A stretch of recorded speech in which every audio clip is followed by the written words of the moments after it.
wishing everyone a new week full of energy. Today, we will once again join PaleoPulse to explore and talk about the topic, new scientific evidence about Titanoboa. Let's get started. In 2002, deep inside the sweltering cerrejón coal mine in Colombia, a group of paleontologists carefully sifted through thick layers of compressed rock. They were excavating the fossilized remains of an ancient rainforest from the Paleocene era, a forest that had been suddenly sealed away under mud flows and volcanic ash. Yes, this was a rainforest that existed roughly 60 million years ago, just after the age of dinosaurs had come to an abrupt end. This place was extraordinarily mysterious, a time capsule frozen in geological silence. Within it, researchers encountered astonishing preservation, leaves showing veins in incredible detail, fish locked mid-swim, turtles captured in their final moments of life. It was as if time itself had stopped. As the excavation continued and everything seemed routine, one day the team uncovered something strange. Dozens of thoracic vertebrae and rib bones began emerging from the rock. At first, the scientists reacted exactly as you would expect. When you find enormous fossil bones in tropical Paleocene deposits, the most reasonable assumption is crocodilians. Crocodiles were the undisputed giants of those ancient swamp ecosystems. Even imagining a creature the size of a truck already felt like pushing biological limits to the edge. But as days passed, the discoveries kept coming. The bone count rose to 186, and the newest finds were even more unsettling. These bones were significantly larger and thicker than the earlier ones, some thicker than a human wrist. That raised red flags. When the paleontologists decided to re-examine everything from scratch, a disturbing realization emerged. The bones were simply too large to belong to any known crocodile. Even more intriguing, their internal structure didn't match crocodilian vertebrae at all. This forced the researchers to consider another possibility. Maybe these bones belonged to a snake, and not just any snake. As one scientist reportedly joked, that would be the largest snake in the world. But even that idea seemed impossible. The bones were still too large to fit any known snake species. So the question remained unanswered. What creature could have produced vertebrae like these? Years went by. By 2009, 7 years after the first bones were unearthed, the mystery of the cerrejón coal mine fossils remained unsolved. These vertebrae were unlike anything ever documented. They didn't resemble any known animal, living or extinct. Everyone involved knew something extraordinary was unfolding. A new discovery was taking shape. In their excitement, the paleontologists pushed the analysis further, and eventually they proposed a truly astonishing conclusion. These bones belonged to a giant snake. The fossils were transferred to the Florida Natural History Museum, where an international research team conducted a formal study. The verdict was official. The remains belonged to a previously unknown species of giant boid snake. It was given the name Titanoboa cerrejonensis, derived from the Greek word titan, meaning gigantic. In 2011, another expedition returned to the site and uncovered even more Titanoboa fossils, including 3 fragmented skulls. This was incredibly rare, as fossil snakes almost never preserve cranial material. With that, Titanoboa secured its place in scientific history as the largest snake ever known to have lived. This animal was so massive that it completely redefined what scientists believed snakes were capable of becoming. To put this into perspective, compare a Titanoboa vertebrae with that of a modern anaconda. The difference is staggering. Titanoboa's vertebrae were as large as those of modern whales. And here's the unsettling part. Titanoboa wasn't just unusually large, it bordered on biological impossibility. A creature that could only exist under conditions so extreme, so alien to our modern world, that its very existence reveals something profound about the limits of life itself. When news of the discovery spread through the scientific community, it hit like a thunderclap. Researchers rechecked their measurements again and again, convinced there had to be an error. But there wasn't. The data consistently pointed to a snake over 15 meters long, with some estimates reaching even further. If correct, Titanoboa wasn't just a big snake. It was the largest terrestrial predator on Earth in the immediate aftermath of the dinosaur extinction. Its size implied something even more shocking. Paleocene ecosystems must have been far hotter, denser, and more competitive than previously imagined. A creature of this scale could only exist in a world operating at the extreme edges of biological possibility. Titanoboa was absurdly, impossibly large. Conservative estimates place it at around 42 feet long, while more aggressive calculations push beyond 50 feet. Weight estimates range between 2,000 and 2,500 pounds, heavier than most compact cars. For comparison, the largest anaconda ever reliably measured reached about 28 feet and weighed roughly 500 pounds. Titanoboa was nearly twice as long and 4 to 5 times heavier. That's not just bigger, that's an entirely different category of life operating under a completely different set of biological rules. And that raises a fascinating question. How do scientists even estimate the size of an extinct animal from a handful of bones? If you've made it this far into the video, you can show your respect for Titanoboa by dropping a snake emoji in the comments, or support the channel by subscribing. Modern snakes follow remarkably consistent scaling laws. Vertebral size correlates directly with total body length across species. Paleontologists measure Titanoboa's vertebrae, compare them with those of modern boas and anacondas, and extrapolate backward using these mathematical relationships. When estimating Titanoboa's size, Head and his colleagues used exactly this method, making careful and logical projections.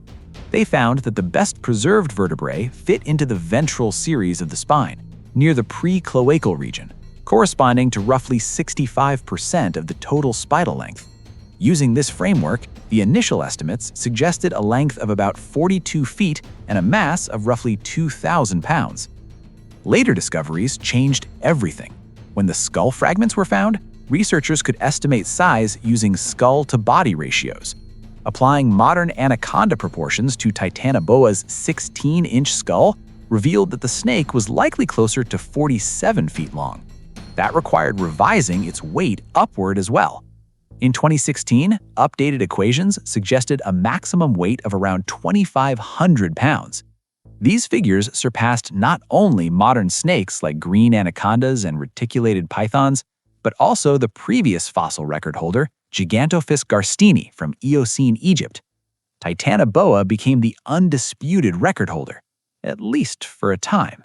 In 2024, scientists described a new madzoid snake that may have surpassed Titanoboa in size, Vasuki indicus. That discovery may have shifted the record once again. And yes, I'll be covering Vasuki indicus in a future video, so make sure you're subscribed. But for now, let's rewind and pretend we don't know that yet. Let's assume Titanoboa still holds the crown. Because honestly, the idea of a 1-ton snake slithering through prehistoric swamps is genuinely bone-chilling. But there's a deeper mystery here, one that explains why Titanoboa was so much larger than any snake alive today. What changed? The answer comes down to something people rarely consider when thinking about snakes: temperature. Snakes are ectotherms. They don't regulate their body temperature internally like mammals or birds. Instead, their metabolism depends entirely on environmental heat. This single fact controls almost everything about their biology, including growth rate, digestion, and maximum possible size. The warmer the environment, the faster a snake's metabolism can operate. Faster metabolism allows for quicker growth, more efficient digestion, and the ability to support a much larger body. Heat doesn't just help snakes. Heat defines what's possible for them. Head and his colleagues examined Titanoboa's size through this lens. As a poikilothermic ectotherm, Titanoboa's internal temperature closely tracked ambient conditions. Larger ectotherms are almost always found near the equator, and their maximum size decreases as you move toward cooler regions. Using this relationship, researchers calculated Paleocene temperatures by comparing maximum snake sizes across regions.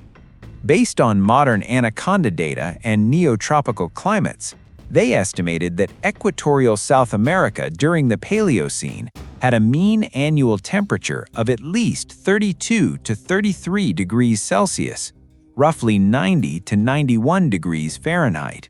By contrast, today's equatorial regions average closer to 25 to 30 degrees Celsius. That difference may sound small, but biologically, it's massive. Those extra degrees made Titanoboa possible.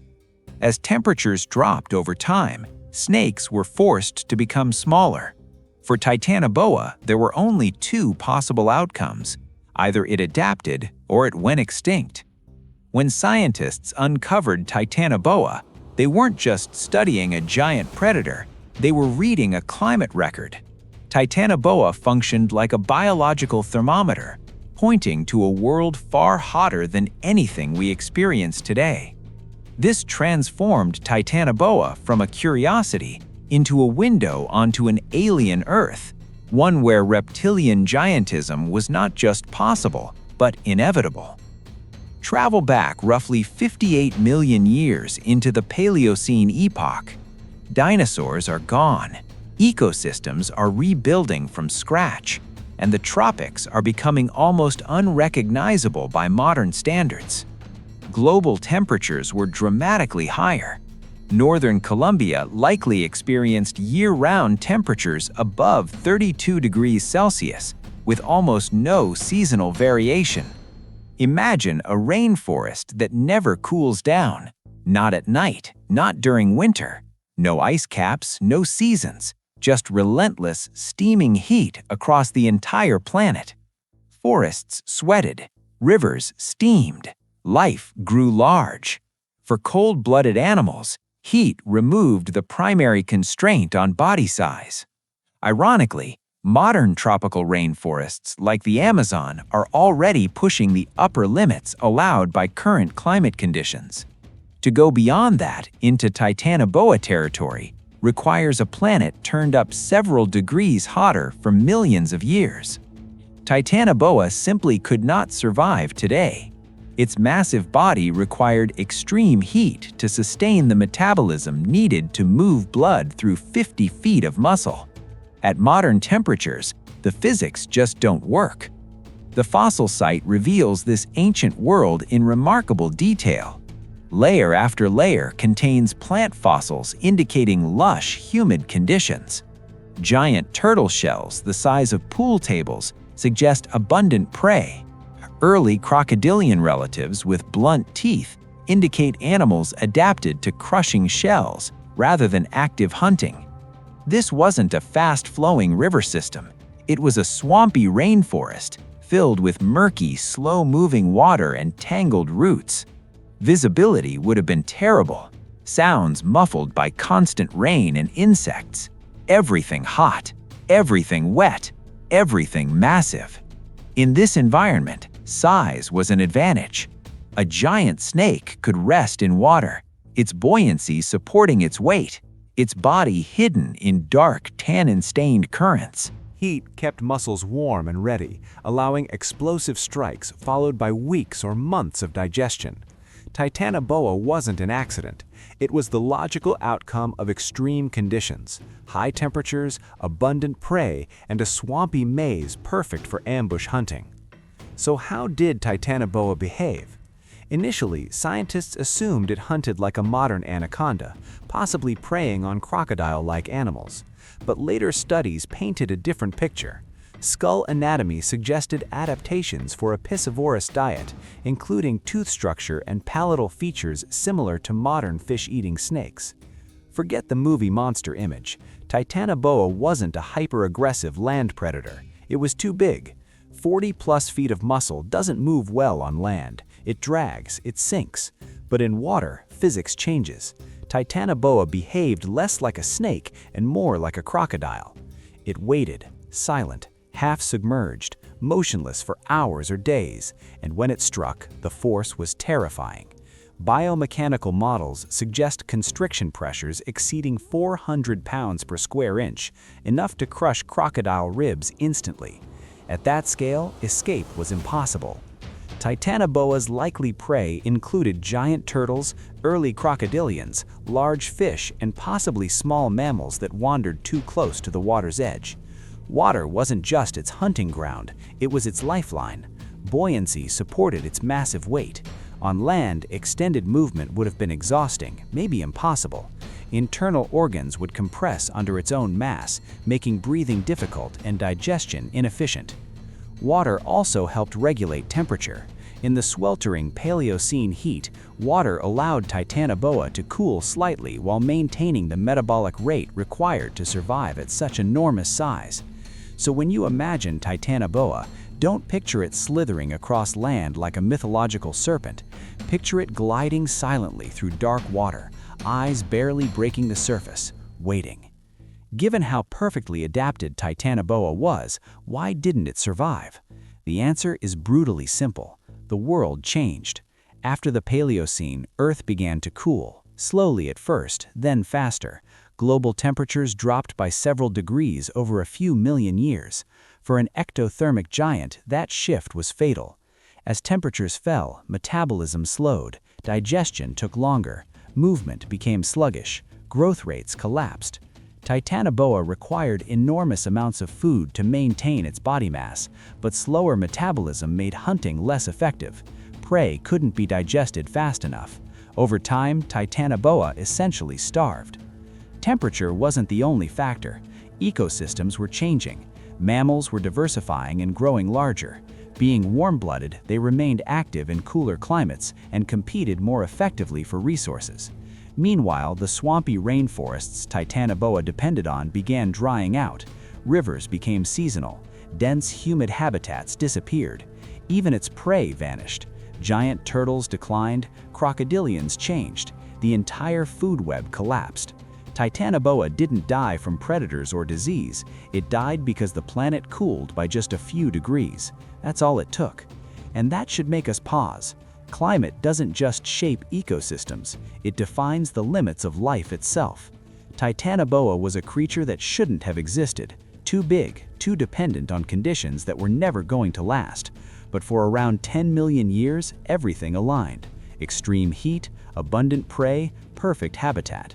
For that brief window, the largest snake that ever lived ruled the waterways of ancient Colombia. And then, just as quickly, it vanished, leaving behind fossils, unanswered questions, and a powerful reminder that the Earth we know today is only one version among many, a version that just happens to be too cold for 50-foot snakes. So what are your thoughts on today's topic? Don't forget to like this video and subscribe to our channel PaleoPulse so you won't miss any of our upcoming posts. Thanks for watching. See you next time.